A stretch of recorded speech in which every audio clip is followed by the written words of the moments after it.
نحمده ونصلي على رسوله الكريم اما بعد فاعوذ بالله من الشيطان الرجيم بسم الله الرحمن الرحيم لقد كان لكم في رسول الله أسوة حسنة لمن كان يرجو الله واليوم الآخر وذكر الله كثيرا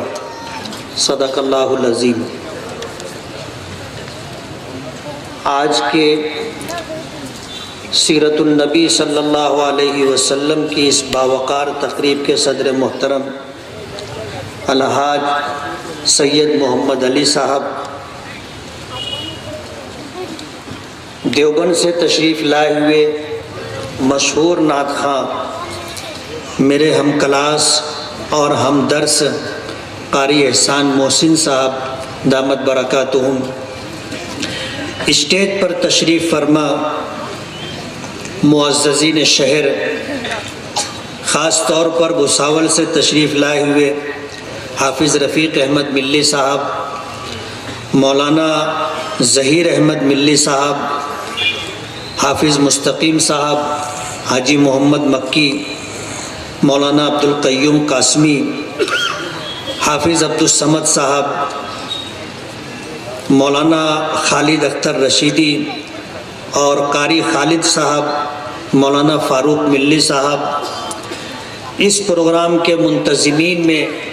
معصوم سیٹھ صاحب، سلیم پاشو، شکیل بھائی کیسٹ والے، رضوان ہلال ٹی والے، دیگر علماء کرام اور حاضرین مجلس، مجھے یہ ذمہ داری دی گئی ہے کہ میں سیرت النبی صلی اللہ علیہ وسلم کے عنوان پر اپنی گفتگو رکھوں۔ آپ حضرات جانتے ہیں ماضی میں سیرت کا ایک سلسلہ میں نے شروع کیا تھا۔ جناب رسول اللہ صلی اللہ علیہ وسلم کی تشریف آوری سے پہلے سے جو زمانہ تھا جسے زمانہ جاہلیت کہا جاتا تھا، وہاں سے آپ کی ولادت باسعادت اور آپ کی ولادت باسعادت سے لے کر کے حضرت خدیجۃ الکبریٰ رضی اللہ تعالی عنہا سے نکاح اور پھر نبوت ملنا غار حرا تک، اور پھر غار حرا سے لے کر کے ہجرت کا مبارک سفر مدینہ منورہ تک، بہت ساری تقریبات میں یہاں تک عنوان لے کر کے میں پہنچا تھا۔ مالیگاؤں والوں کا ہی نہیں اور مہاراشٹر اور ہندوستان والوں کا ہی نہیں، دنیا بھر کے لوگوں کا یہ تقاضا رہا کہ سیرت النبی صلی اللہ علیہ وسلم کے اس عنوان کو میں مکمل کروں۔ سرکار دو عالم صلی اللہ علیہ وسلم کی ذات مبارک سے وابستہ جو زمانہ ہے اسے دو حصوں پر تقسیم کیا جاتا ہے۔ ایک حصہ مکی زندگی کہلاتا ہے اور دوسرا حصہ مدنی زندگی کہلاتا ہے۔ مکہ مکرمہ آپ کی جائے پیدائش ہے، آپ کا مولد مبارک ہے۔ مکہ مکرمہ وہ بستی ہے جسے اللہ تعالیٰ نے دنیا میں سب سے پہلے وجود عطا کیا تھا۔ تفسیری کتابوں میں یہ بات ملتی ہے کہ جب اللہ تعالیٰ نے اس دنیا کو پیدا فرمانا چاہا تو یہ پوری دنیا پانی کی شکل میں تھی۔ سب سے پہلے زمین کا وہ حصہ جہاں آج اللہ کا گھر بیت اللہ ہے، وہ پانی پر بلبلے کی شکل میں وجود پائی، اور پھر اللہ نے اسے زمین کی شکل دی اور پھر اسے بڑھایا اور پوری دنیا میں زمینوں کو پھیلایا۔ مکہ مکرمہ وہ مبارک جگہ ہے جہاں سرکار دو عالم صلی اللہ علیہ وسلم پر قرآن کریم کی سب سے پہلی وحی اقرأ بسم ربک الذی خلق کے عنوان سے نازل ہوئی۔ مکہ مکرمہ بلد امین کہلاتا ہے۔ مکہ مکرمہ دنیا بھر کی بستیوں کی ماں کہلاتی۔ تو مکہ مکرمہ کا اپنا ایک مقام ہے، لیکن مکے کے بالمقابل مدینہ منورہ کی بھی اپنی ایک حیثیت ہے۔ ہمارے آقا جناب رسول اللہ صلی اللہ علیہ وسلم نے جب ہجرت کا سفر شروع کیا تھا اور آپ اپنے دولت قدے سے نکلے، مکے والوں کی امانتیں حضرت علی رضی اللہ تعالی عنہ کے سپرد فرمائی اور اپنے بستر پر آرام کرنے کا حکم دیا، اور اپنے دولت قدے سے چل کر کے اپنے قدیمی رفیق حضرت ابوبکر صدیق رضی اللہ تعالی عنہ کے گھر تک پہنچے، اور پھر وہاں سے ہجرت کا مبارک سفر شروع ہوا۔ تو آپ نے جس وقت مکہ مکرمہ سے باہر قدم رکھا تو اس وقت مکے کی طرف رخ کر کے آپ نے یہ فرمایا تھا کہ مکہ تو مجھے بہت عزیز ہے، تو مجھے بہت محبوب ہے، میں تجھے کبھی بھی نہیں چھوڑتا، کبھی بھی خیر آباد نہ کہتا، لیکن تیرے رہنے والے مجھے رہنے نہیں دیتے۔ اس مجبوری میں اللہ کے رسول صلی اللہ علیہ وسلم نے مکے سے ہجرت کی تھی، تو آپ نے اللہ سے دعا کی تھی کہ اے اللہ مکہ مجھے بہت محبوب ہے، میں مکے سے کبھی بھی ہجرت نہیں کرتا، لیکن اب مجبوری کی وجہ سے مجھے مکے سے ہجرت کرنا پڑ رہا ہے، اور آج میں اس مبارک شہر کو چھوڑ کر کے جا رہا ہوں، تو میرے لیے اس جگہ رہنا مقدر فرما جو جگہ آپ کو پوری دنیا میں سب سے زیادہ محبوب ہے۔ ہمارا ایمان ہے اللہ کے رسول صلی اللہ علیہ وسلم کی دعا اللہ کی بارگاہ میں مقبول ہے۔ اللہ کے رسول نے یہ دعا کی تھی کہ مکے میں تیرا گھر ہے، مکہ میری جائے پیدائش ہے، میں مکے کو کبھی بھی نہیں چھوڑتا، لیکن آج جب میں مکے کو چھوڑ کر کے ہجرت کے سفر پر مجبوری کی حالت میں نکل رہا ہوں، تو میرے لیے اس بستی میں اس جگہ پر رہنا مقدر فرما جو جگہ اے اللہ آپ کو سب سے زیادہ محبوب ہے۔ یہی وجہ ہے کہ علماء میں اس مسئلے کو لے کر کے اختلاف ہے کہ مکہ مکرمہ افضل ہے یا مدینہ منورہ افضل ہے۔ مکہ آپ کی جائے پیدائش ہے، مکے میں اللہ کا گھر ہے، لیکن مدینہ منورہ میں سرکار دو عالم صلی اللہ علیہ وسلم کی آخری آرام گاہ۔ علماء کا اس بات پر اتفاق ہے کہ زمین کا وہ ٹکڑا اور زمین کا وہ حصہ جو آپ کو اپنی گود میں لیے ہوئے ہے، یعنی آپ کی قبر مبارک کا وہ زمین کا حصہ مکے سے بھی افضل ہے، بیت اللہ سے بھی افضل ہے، اور عرش اعلیٰ سے بھی افضل ہے۔ عرش اللہ کا تخت ہے، لیکن اللہ کو جسم نہیں ہے، اللہ تعالیٰ جسم اور جسمانیت سے پاک ہے۔ اللہ تعالیٰ نے اپنے محبوب کو جو مبارک جسم عطا کیا تھا، وہ مبارک جسم مدینہ منورہ اور مسجد نبوی کے اس مبارک حصے میں اور اس زمین کے ٹکڑے پر قیامت تک کے لیے آرام فرما ہے۔ آپ اپنے جسد مبارک کے ساتھ وہاں پر قیامت تک آرام کرتے رہیں گے۔ حدیث پاک میں آتا ہے کہ جب سور پھونکا جائے گا دوسری مرتبہ تو آپ اپنی قبر مبارک سے اٹھیں گے، اپنے ساتھ حضرت ابو بکر کو، حضرت عمر کو لیں گے،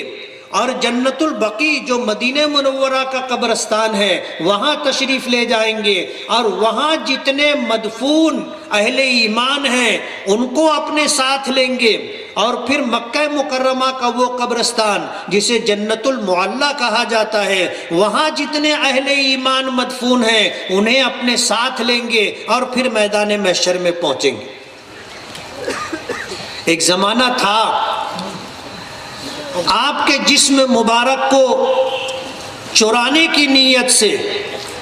اور قبر مبارک سے نکال کر کے کسی اور مقام تک پہنچانے کی ناپاک جسارت کچھ لوگوں نے کی تھی۔ عیسائیوں کا ایک پروگرام تھا، اور اس پروگرام کے تحت وہ لوگ دنیا والوں کے سامنے یہ بات رکھنا چاہتے تھے کہ اللہ تعالیٰ نے نبیوں کے جسم کو زمین پر مٹی پر حرام کر دیا ہے،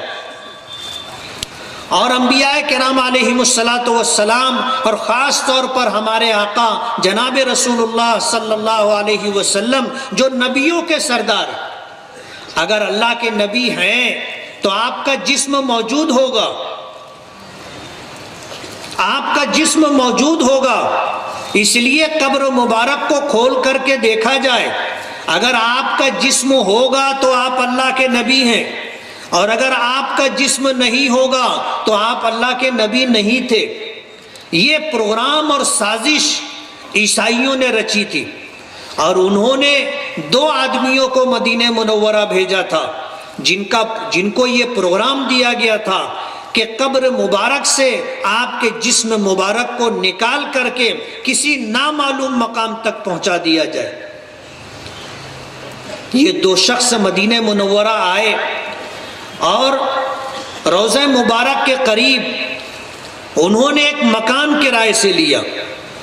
اور مکان کرائے سے لے کر کے وہاں رہنے لگے۔ اہل مدینہ کی بڑی مدد کیا کرتے تھے، مدینے کے رہنے والوں کا تعاون کیا کرتے تھے، کپڑوں سے، اناج سے، پیسوں سے،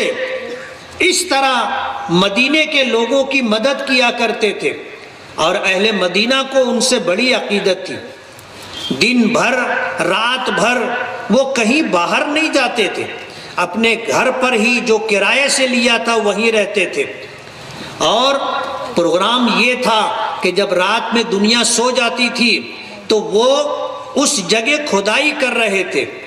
انہوں نے جو مکان کرائے سے لیا تھا وہاں پر کنویں کی شکل میں زمین کی گہرائی میں جا کر کے، اتنی گہرائی میں جو قبر مبارک کے برابر میں ہو، اتنی نیچے سے انہوں نے سرنگ کھودنا شروع کی، اور مٹی جو نکلتی تھی اسے جنت البقیع میں لے جا کر کے ڈال دیا کرتے تھے۔ روزانہ کا ان کا یہی تھا کہ جب رات میں اہل مدینہ سو جاتے تھے تو یہ کھدائی کیا کرتے تھے، اور کھدائی کرتے کرتے کرتے کرتے یہ اتنے قریب پہنچ گئے کہ انہیں ایک پیر نظر آنے لگا، کسی کا قدم نظر آنے لگا۔ جب اتنے قریب پہنچ گئے تو ہمارے آقا جناب رسول اللہ صلی اللہ علیہ وسلم نے اس وقت جو بادشاہ تھا سلطان نور الدین زنگی، ملک شام میں ان کی اپنی بادشاہت، اپنی حکومت تھی، خواب میں آپ تشریف لے گئے، اور نور الدین زنگی رحمت اللہ علیہ کو نبی کریم صلی اللہ علیہ وسلم نے اپنی زیارت سے مشرف فرمایا، اور 2 آدمیوں کی تصویر اسے دکھائی، اور یہ فرمایا کہ ان دونوں سے مجھے بچاؤ، ان دونوں کے دست و گرد سے مجھے بچاؤ۔ سلطان نور الدین زنگی نے جب یہ خواب دیکھا تو اس خواب کو دیکھ کر کے گھبرا کر کے آنکھ کھل گئی کہ میرے آقا نے اپنی زیارت تو عطا کی، مجھے یہ سعادت تو بخشی، لیکن اسی کے ساتھ مجھے یہ ذمہ داری بھی دی کہ ان 2 آدمیوں سے مجھے بچاؤ۔ کوئی بات ذہن میں آ نہیں سکی اور یہ سمجھ نہیں سکے کہ یہ 2 آدمی کون ہیں۔ صبح ہوئی، علماء کرام سے مشورہ کیا، کچھ مخصوص علماء کو اپنے مشورے میں شامل کر کے سرکار دو عالم صلی اللہ علیہ وسلم کا یہ پیغام سنایا۔ علماء نے خاموشی سے مشورہ دیا کہ ہمیں مدینہ منورہ چلنا چاہیے۔ کتابوں میں آتا ہے کہ سلطان نور الدین زنگی نے رات دن سفر کر کے یہ مدینہ منورہ پہنچے، اور مدینہ منورہ پہنچنے کے بعد باہمی مشورے سے یہ طے کیا کہ انہوں نے تمام اہل مدینہ کی دعوت کی، اور پروگرام یہ بنایا کہ جو لوگ کھانے کے لیے آئیں گے وہ ایک دروازے سے آئیں گے اور دوسرے دروازے سے نکلیں گے، اور جس دروازے سے لوگ نکل رہے تھے اس دروازے پر سلطان نور الدین زنگی خود کھڑے تھے، اور ہر جانے والے شخص کو دیکھتے تھے کہ نبی کریم صلی اللہ علیہ وسلم نے جن 2 لوگوں کی شکل اور شباہت مجھے بتائی ہے وہ دونوں آدمی کون ہیں۔ اہل مدینہ آئے اور سارے مدینہ کے لوگ کھانا کھا کر کے چلے گئے، لیکن وہ دونوں شکلیں نظر نہیں آئی۔ سلطان نور الدین زنگی نے مدینے کے ذمہ داران، مدینے کے رؤسا سے یہ پوچھا کہ کوئی باقی تو نہیں رہ گیا ہے۔ بڑی تحقیق کی گئی، عام طور پر لوگوں کا یہ کہنا تھا کہ کوئی بھی باقی نہیں رہ گئے، لیکن کچھ لوگوں نے نشاندہی کی کہ پورے مدینہ منورہ میں صرف 2 شخص باقی رہ گئے ہیں جن کا اپنا معمول یہ ہے کہ وہ کبھی اپنے گھر سے نکلتے نہیں اور کسی کے یہاں جاتے نہیں، اور کسی کی دعوت تو دور کی بات ہے، وہ خود اہل مدینہ کو کھانا کھلاتے رہتے ہیں۔ سلطان نور الدین زنگی نے کہا کہ اگر وہ نہیں آتے ہیں تو مجھے لے کر کے چلو، میں ان سے ملاقات کروں گا، اگر وہ نہیں آتے ہیں تو میں ان کی خدمت میں حاضری دوں گا۔ لوگوں نے نشاندہی کی اور رہبری کی۔ سلطان نور الدین زنگی رحمۃ اللہ علیہ جب ان کے دولت قدے پر پہنچے،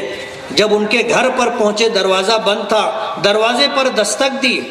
بڑی دیر کے بعد انہوں نے دروازہ کھولا اور سلطان نور الدین زنگی رحمۃ اللہ علیہ نے جب ان دونوں کو دیکھا فوراً پہچان گئے کہ یہی وہ دونوں ہیں جن کی شکلیں نبی کریم صلی اللہ علیہ وسلم نے مجھے خواب میں دکھائی تھی۔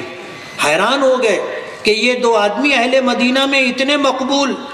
کہ پورا مدینہ جن کی تعریف کر رہا ہے کہ یہ اہل مدینہ کی مدد کرتے ہیں، ننگوں کو کپڑا پہناتے ہیں، بھوکوں کو کھانا کھلاتے ہیں، اہل مدینہ منورہ آنے والوں کی مہمان نوازی کرتے ہیں اور ہر ایک کے ساتھ حسن سلوک سے پیش آتے ہیں، اور پورا مدینہ ان سے خوش اور مطمئن ہے۔ لیکن میرے آقا نے ان کے بارے میں یہ بات کہی ہے کہ ان دونوں سے مجھے بچایا جائے۔ وہ دونوں کو گرفتار کر لیا گیا۔ اہل مدینہ میں شور مچ گیا کہ یہ دونوں، ان کا کیا قصور ہے؟ انہوں نے تو ہمیشہ اہل مدینہ کی مدد کی ہے اور کبھی کسی کو نقصان نہیں پہنچایا۔ آج سلطان نور الدین زنگی نے ان کو گرفتار کیا ہے، تو گرفتاری کی وجہ کیا ہے، سبب کیا ہے؟ ہر ایک کو جستجو تھی۔ خود سلطان نور الدین زنگی بھی اس جستجو میں تھا کہ آخر کیا بات ہے، ان کا کون سا ایسا عمل ہے جس کی وجہ سے ہمارے آقا نے اس بات یہ پیغام دیا، بلکہ یہ حکم دیا کہ ان سے بچایا جائے۔ ان کے گھر میں جہاں وہ رہتے تھے وہاں زمین پر چادر بچھی ہوئی تھی، اسے اٹھایا گیا، نیچے کچھ دری وغیرہ بچھی تھی، اسے اٹھایا گیا، اس کے نیچے لکڑی کا تختہ تھا، اسے ہٹایا گیا، تو وہاں پر جو ہے پھر سرنگ نظر آئی۔ اور پھر سلطان نور الدین زنگی اور کچھ علماء جب نیچے اترے، کچھ اہل مدینہ بھی ان کے ساتھ تھے، تو یہ سرنگ قبر مبارک کی طرف بڑھتی جا رہی تھی۔ تاریخ میں یہ بات آتی ہے کہ جو لوگ اس وقت سرنگ میں اتر کر کے گئے تھے وہ قبر مبارک کے اتنے قریب پہنچ گئے تھے کہ انہیں کسی کے 2 قدم نظر آ رہے تھے۔ تحقیق کی گئی تو علماء نے نشاندہی کی کہ یہ دونوں قدم حضرت عمر فاروق رضی اللہ تعالیٰ عنہ کے۔ قبر مبارک کی جو ترتیب ہے کہ جب آپ باب السلام سے مسجد نبوی میں داخل ہوں گے تو سب سے پہلے سرکار دو عالم صلی اللہ علیہ وسلم کے چہرے مبارک کا سامنا ہوتا ہے، آپ کی قبر مبارک ہے۔ 2 قدم آگے بڑھیں گے تو حضرت ابو بکر کی قبر ہے، چہرے مبارک کا سامنا ہے۔ پھر 2 قدم آگے بڑھیں گے تو حضرت عمر فاروق کا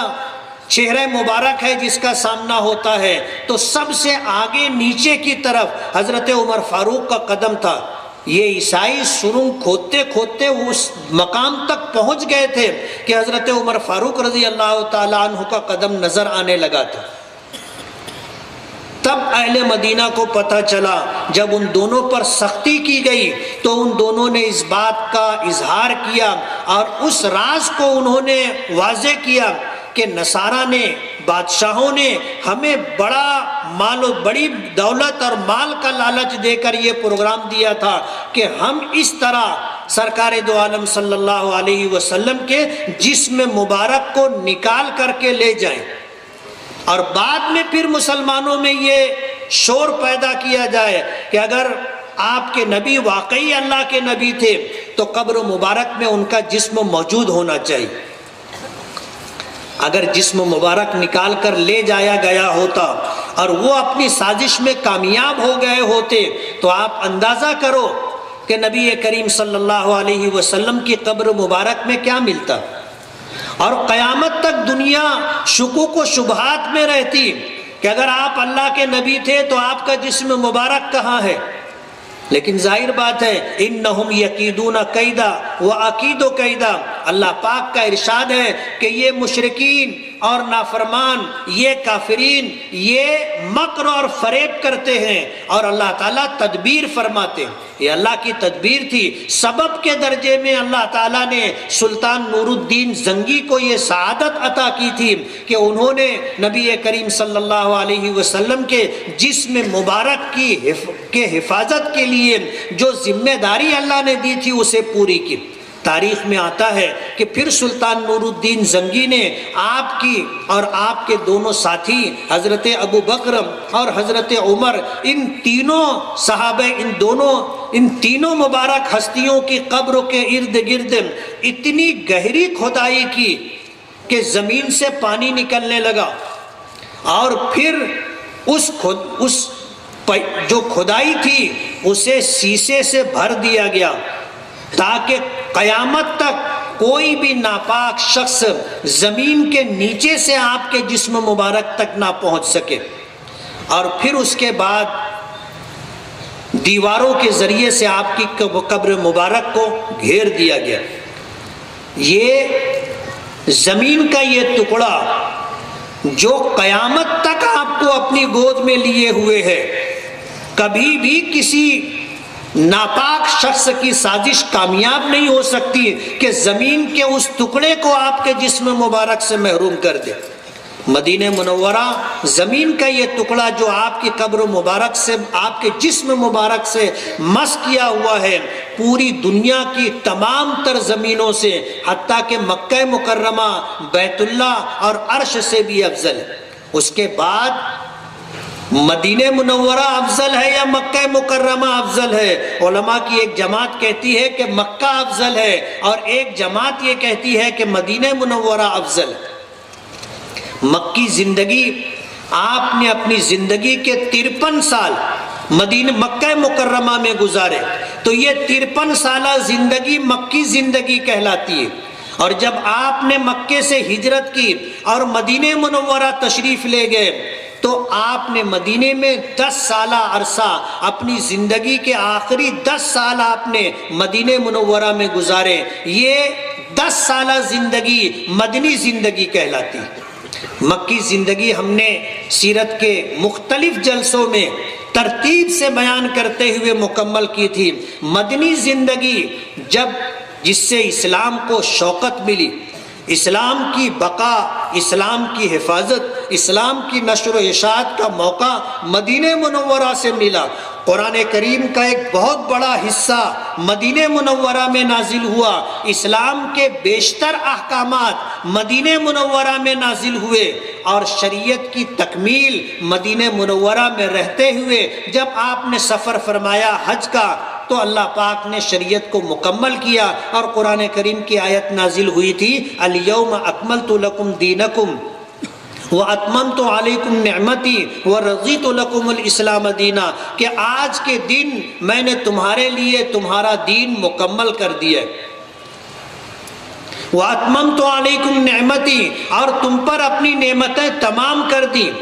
اور تمہارے لیے دین اسلام کو پسند کر لیا۔ یہ 3 باتیں قرآن کریم کی اس آیت کا حصہ ہے۔ ایک تو دین کی تکمیل، دوسرا اللہ تعالیٰ کی نعمتوں کی تتمیم، اور تیسرا حصہ اللہ تعالیٰ نے قیامت تک آنے والے انسانوں کو یہ پیغام دیا کہ ہم نے تمہارے لیے جو دین پسند کیا ہے وہ دین اسلام۔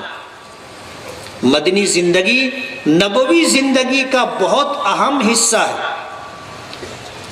بہت اہم حصہ ہے کہ آپ نے مدینہ منورہ کو اپنا دارالخلافہ بنایا، اپنا دارالسلطنت قرار دیا، اور پھر آپ نے مدینہ منورہ میں ایک اللہ کا گھر مسجد نبوی کی تعمیر فرمائی، اور پھر اسی مسجد میں بیٹھ کر کے آپ نے دین کی نشر و اشاعت اور دین کا پیغام اور دین کی تبلیغ فرمائی۔ 10 سال کے عرصے میں اللہ تعالیٰ نے دین کو مکمل فرمایا تھا۔ یہ 23 سالہ نبوی زندگی میں سے 10 سالہ زندگی جسے مدنی زندگی کہا جاتا ہے بہت اہم حصہ ہے۔ مالیگاؤں کے لوگوں کا اور اسی طرح مہاراشٹر اور ہندوستان بھر کے لوگوں کا، اور اسی کے ساتھ جہاں جہاں تک سیرت کے ہمارے بیانات پہنچے ان لوگوں کا تقاضا یہ ہے کہ مکی زندگی آپ نے مکمل کی ہے، اب مدنی زندگی کو بھی مکمل کریں۔ اللہ نے چاہا اور زندگی رہی تو انشاءاللہ مدنی زندگی کو تفصیل سے بیان کریں گے۔ آج اس موقع پر مجھے جو عنوان دیا گیا تھا سیرت النبی کے عنوان کے ساتھ ساتھ اصلاح معاشرہ کا عنوان، اور اصلاح معاشرہ اور سیرت النبی صلی اللہ علیہ وسلم کوئی الگ عنوان نہیں ہے۔ اصلاح معاشرہ کی جان اگر دیکھا جائے تو وہ سرکار دو عالم صلی اللہ علیہ وسلم کی سیرت ہے۔ آپ کی زندگی سے جو چیزیں وابستہ ہیں، چاہے وہ آپ کے اقوال ہوں، چاہے وہ آپ کے افعال ہوں، چاہے وہ آپ کی تقریریں ہوں، یہ تینوں کی تینوں چیزیں یہ شریعت ہے، یہ حدیث ہے، اور یہی اصلاح معاشرہ کی بنیاد ہے۔ نبی کریم صلی اللہ علیہ وسلم کا بچپن بھی مثالی ہے، آپ کی جوانی بھی مثالی ہے، اور آپ کا وہ زمانہ جو نبوت ملنے کے بعد 40 سالہ عمر مکمل ہونے کے بعد شروع ہوتا ہے، اور آپ کی 63 سالہ زندگی یعنی 23 سالہ زندگی جس میں 2 حصے آتے ہیں، ایک تو جسے ہم ادھیڑی کہتے ہیں اور ایک وہ حصہ جسے بڑھاپا کہا جاتا ہے، یہ دونوں حصے نبوی زندگی کے 23 سالہ زمانے میں آتے ہیں۔ لیکن اللہ کے رسول صلی اللہ علیہ وسلم کو نبوت اور رسالت تو اللہ پاک نے 40 سال کی عمر مکمل ہونے پر عطا کی تھی، لیکن نبوت ملنے سے پہلے آپ کا بچپن بھی مثالی رہا، اور آپ کی جوانی، نوجوانی اور جوانی بھی مثالی رہی۔ وہ تاریخ ساز واقعہ آپ نے سنا ہوگا، حضرت حلیمہ سعدیہ رضی اللہ تعالی عنہا جب مکہ مکرمہ قبیلہ بنو سعد کی خواتین کے ساتھ ایسے بچوں کو لینے کے لیے آئی تھیں جو بچے دودھ پیتے تھے۔ اہل عرب کا یہ دستور رہا کہ شہر میں پیدا ہونے والے بچوں کو وہ دیہات میں بھیج دیا کرتے تھے، تاکہ دیہات کی صاف و شفاف ہوا میں اور دیہات میں بولی جانے والی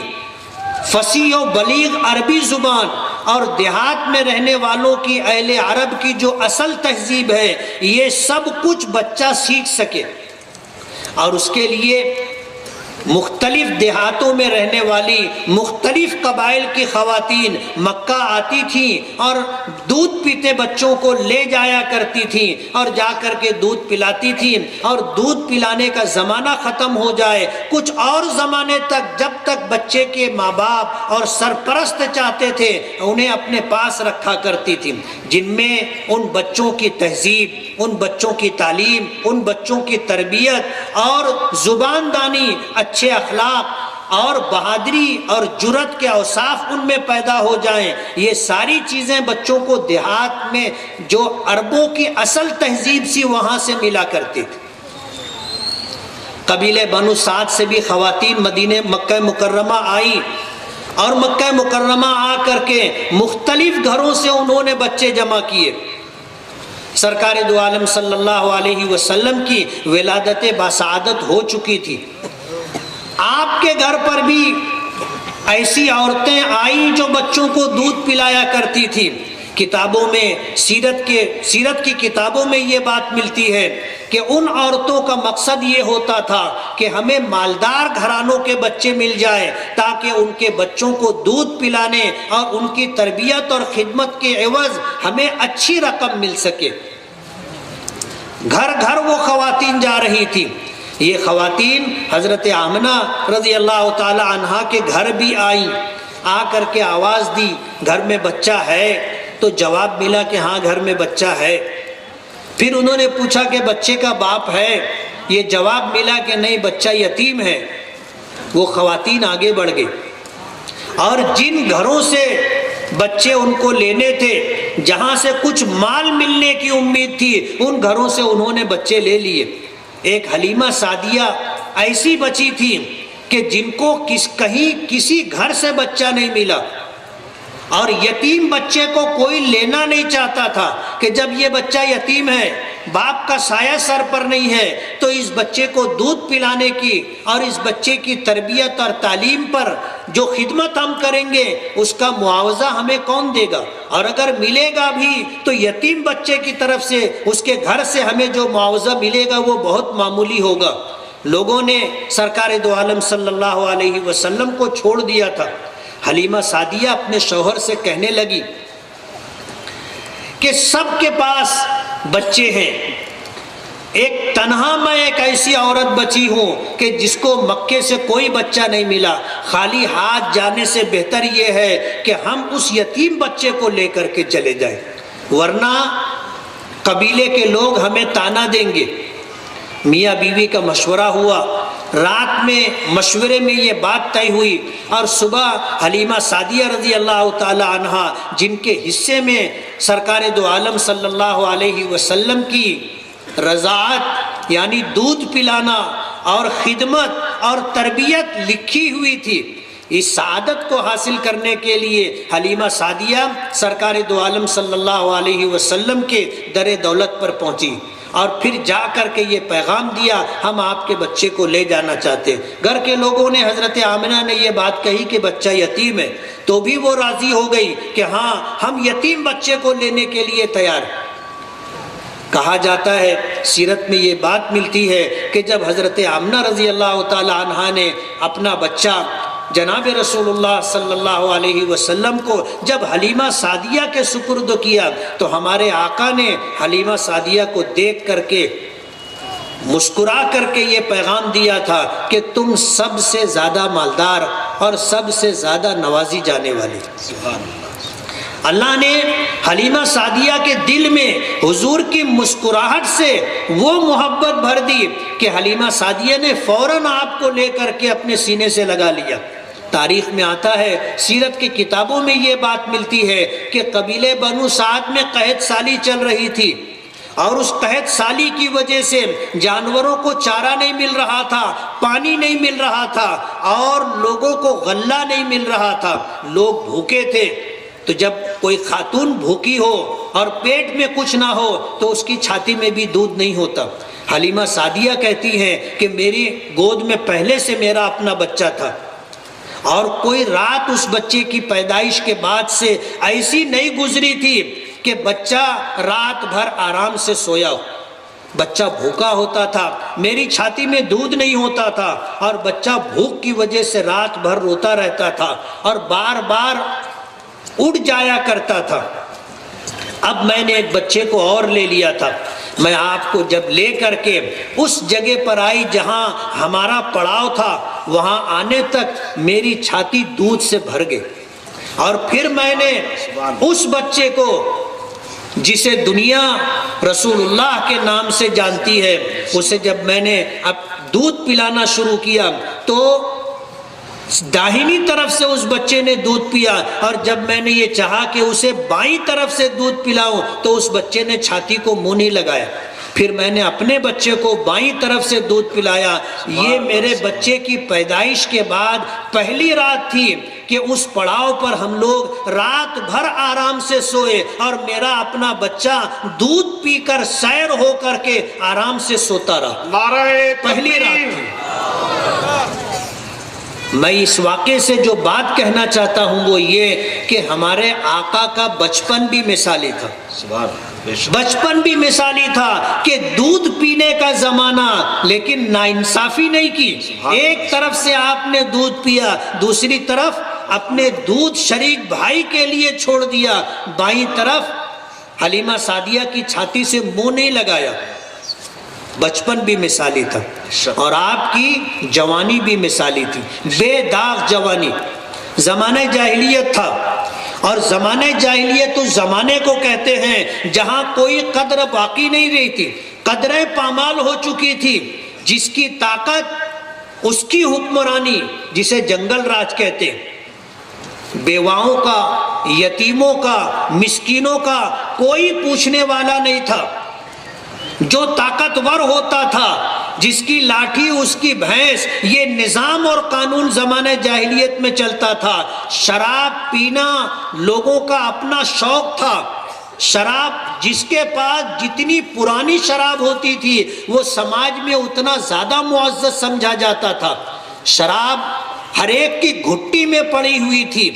سرکار دو عالم صلی اللہ علیہ وسلم نے اپنی جوانی اس طرح بے داغ گزاری کہ شراب کا ایک قطرہ بھی اپنی حلق سے نیچے نہیں اتارا۔ جب جوا عام تھا، زنا عام تھا، کوئی برائی ایسی نہیں تھی جو اس وقت پائی نہ جاتی ہو۔ مورخین نے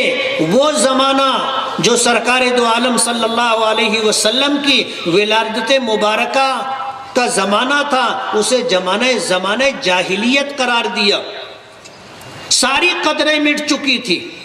بڑوں کا ادب و احترام نہیں تھا، عورتوں کی کوئی عزت نہیں تھی۔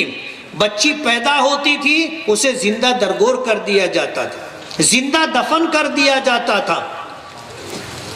عورتیں جانوروں کی طرح بیچی اور خریدی جاتی تھی۔ اس زمانے میں ہمارے آقا تشریف لائے، لیکن ایسی بے داغ جوانی گزاری کہ سارا مکہ، بلکہ مکہ ہی نہیں سارے عرب نے آپ کو صادق و امین کا خطاب دیا تھا۔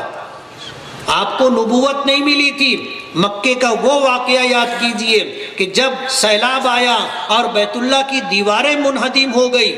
تو اہل مکہ نے یہ طے کیا تھا کہ ہم بیت اللہ کی تعمیر کریں گے، اور اس تعمیر میں ہم حلال پیسہ استعمال کریں گے۔ ایک درہم بھی ناجائز اور حرام تو دور کی بات ہے، مشکوک بھی ہم بیت اللہ کی تعمیر میں نہیں لگائیں گے۔ انہوں نے جو سرمایہ جمع کیا بیت اللہ کی تعمیر کے لیے وہ اتنا نہیں تھا کہ پرانا بیت اللہ جہاں تک تھا سب پر دیوار تعمیر ہو جاتی۔ تو اہل مکہ نے یہ کیا کہ پھر بیت اللہ کی سائز کم کر دی۔ ایک طرف سے بیت اللہ کو سمیٹ لیا گیا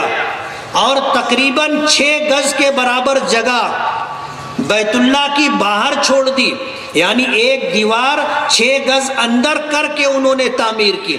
بیت اللہ کی تصویر آپ نے دیکھی ہوگی، اور جنہیں اللہ تعالیٰ نے حج عمرے کی سعادت اور حاضری عطا کی ہوگی انہوں نے دیکھا ہوگا کہ بیت اللہ سے لگ کر کے ایک دیوار ہے، یعنی آپ دیکھو گے نصف دائرے کی شکل میں،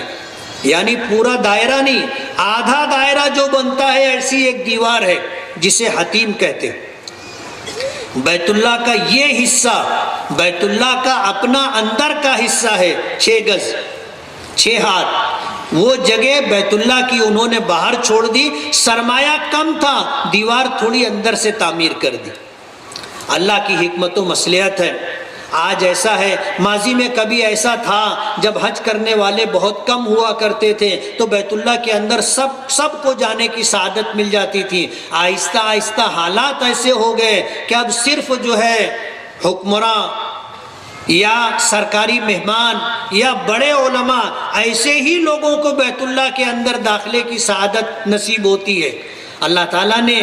مشرکین مکہ کے ذریعے سے یہ کام کروایا کہ بیت اللہ کا 6 گز کا حصہ باہر رکھا تاکہ جو شخص بھی حتیم میں داخل ہو جائے وہ گویا بیت اللہ کے اندر داخل ہو گیا۔ الحمدللہ، سبحان اللہ، یہ خدائی انتظام تھا، الحمدللہ، یہ خدائی انتظام تھا۔ کہ قیامت تک آنے والا، اللہ کے گھر پر حاضری دینے والا کوئی بھی بیت اللہ میں داخلے کے بغیر نہ جائے، سب کو بیت اللہ کے اندر داخلی کی، بیت اللہ میں حاضری کی سعادت نصیب ہو جائے۔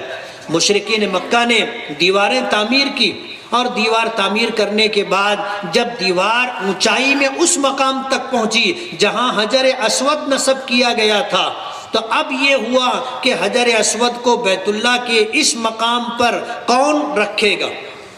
ہر قبیلہ اس بات کا خواہش مند تھا اور ہر ایک اس بات کا دعوے دار تھا کہ یہ سعادت ہمیں حاصل ہونی چاہیے، اور ہمارا سردار اپنے ہاتھوں سے حجر اسود کو اس مقام پر رکھے گا۔